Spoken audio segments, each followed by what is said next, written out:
नमस्कार दोस्तों, जरा एक नंबर अपने दिमाग में सोचिए। 2 करोड़ 24 लाख।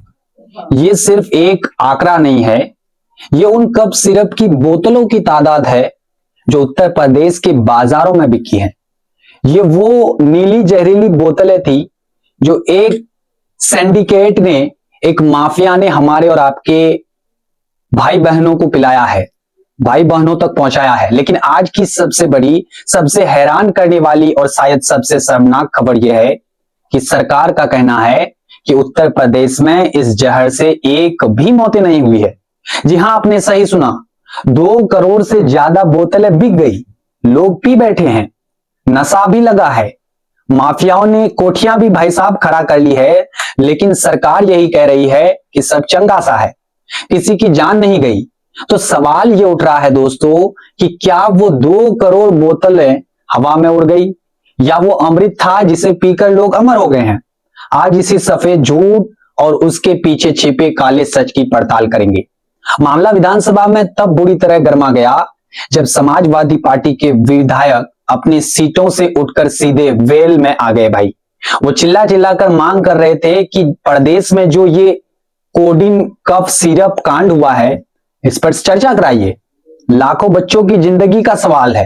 लेकिन उधर सत्ता पक्ष का रवैया देखिए, वो कह रहे थे कि नहीं, पहले हम वंदे मातरम पर चर्चा करेंगे। प्राथमिकताएं देखिए साहब, एक तरफ नशीले दवाओं का जखीरा है और दूसरी तरफ सरकार चर्चा की दिशा मोड़ने लगी है। इस हंगामे के बीच वित्त मंत्री सुरेश खन्ना जी ने जो बयान दिया, उसने आज सबको सन्न करके रख दिया है।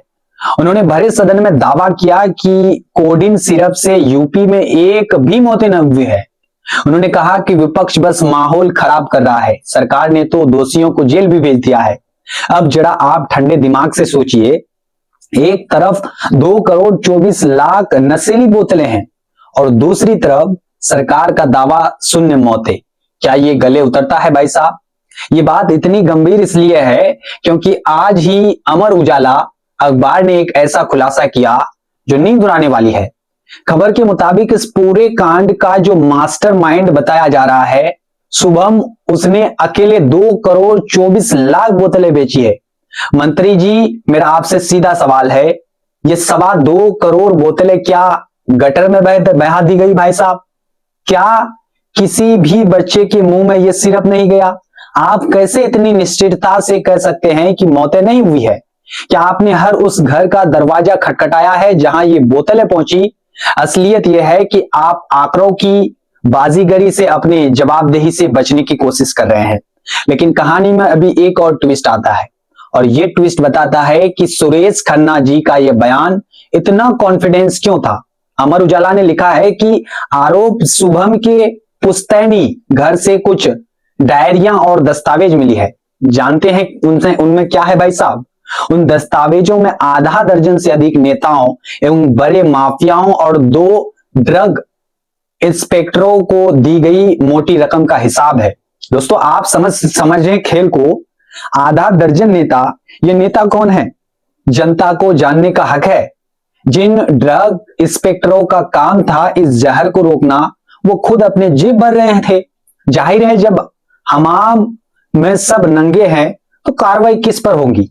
शायद इसलिए कहा जा रहा है कि कोई मौतें नहीं हुई है ताकि फाइल ही बंद हो जाए। जब सरकार गिरती है तो वो क्या करती है? वो हमला करती है। डिप्टी सीएम ब्रजेश पाठक जी ने भी यही किया है।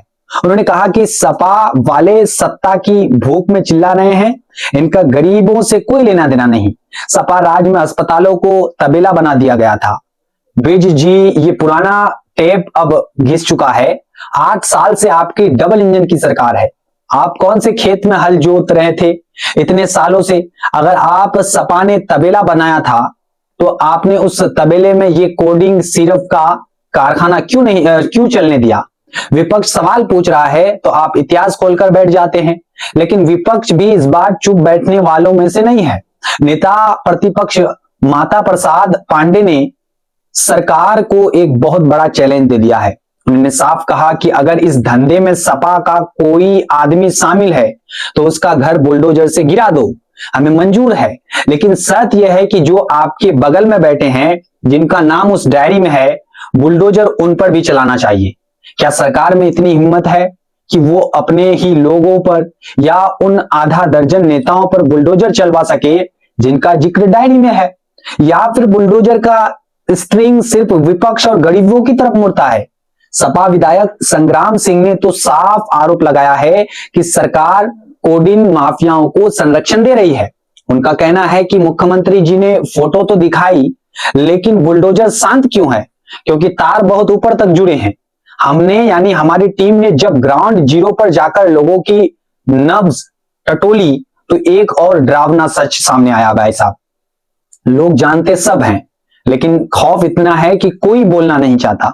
सरकार ने बुलडोजर का ऐसा डर बैठा दिया है कि आम आदमी कैमरे के सामने मुंह खोलने से कतराता है भाई साहब। सबको लगता है कि सच बोला तो कहीं फर्जी से केस ना लगा दी जाए।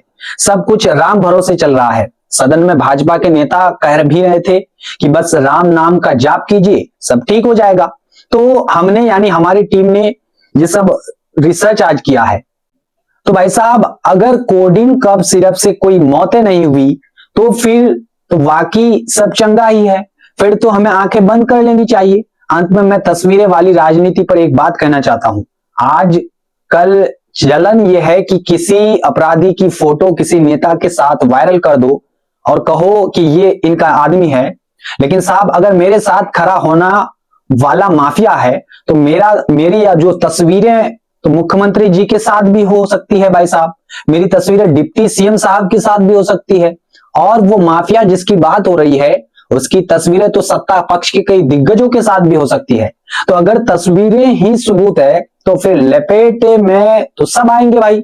मैं आज इस मंच से मांग करता हूं, चाहे वो कालीन भैया हो, कोडिन भैया हो या कोई सफेद पोस भैया हो, अगर 2 करोड़ बोतलें बेचकर बच्चों की जिंदगी से खिलवाड़ किया है तो कार्रवाई सब पर होनी चाहिए, चाहे वो किसी भी पार्टी का झंडा उठाए खड़ा हो। आपको क्या लगता है दोस्तों, क्या वाकई यूपी में एक भी मौतें नहीं हुई है या सच को फाइलों और डायरियों में दफन किया जा रहा है? अपनी राय कमेंट बॉक्स में जरूर लिखिएगा, क्योंकि आपकी चुप्पी इन माफियाओं की सबसे बड़ी ताकत है। अगर आपको लगता है कि हम सही सवाल उठा रहे हैं तो इस वीडियो को शेयर जरूर कीजिएगा। चैनल पर जो भी मेरी बहन लोग या मेरे भाई लोग पहली बार जुड़ रहे हैं, चैनल को सब्सक्राइब कीजिएगा। हम सच बोलना नहीं छोड़ेंगे। फिर मिलते हैं अगली खबर के साथ, तब तक के लिए दीजिए हमें इजाजत। जुड़ने के लिए आज आप सभी का बहुत बहुत धन्यवाद।